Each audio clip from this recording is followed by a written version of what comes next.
صديقي يا مريض الشخير، ينفع تطلع السلم من أول سلمة لآخر سلمة مرة واحدة؟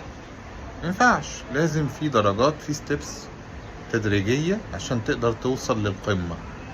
هو ده نفس الوضع في تشخيص وعلاج موضوعك، لأن كمان أنت ممكن في السكة تتفاجئ بحاجات الدكتور يقولك ده أنت مش بتشخر وبس، أنت نفسك بينقطع أو بينخفض شوية، أو بيبقى في مشاكل تانية خالص غير الموضوع ده، وهي دي اللي مرتبطة بأمراضك وبمشاكل الصحة العامة الكتير اللي انت مش لاقي لها تفسير.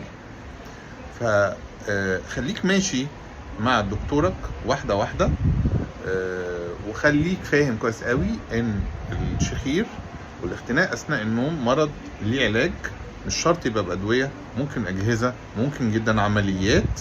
تمام؟ وده تقييم جراح، لازم الدكتور يقول لك انسب حاجه ليك انت، متفصله عليك انت، مش حاجه موجوده. احنا لحم ودم يا جماعه، احنا يعني مش لازم اللي يمشي على غيرك يمشي عليك. فلازم تتقبل ان الدكتور بيفصل علاج عليك انت. اوكي؟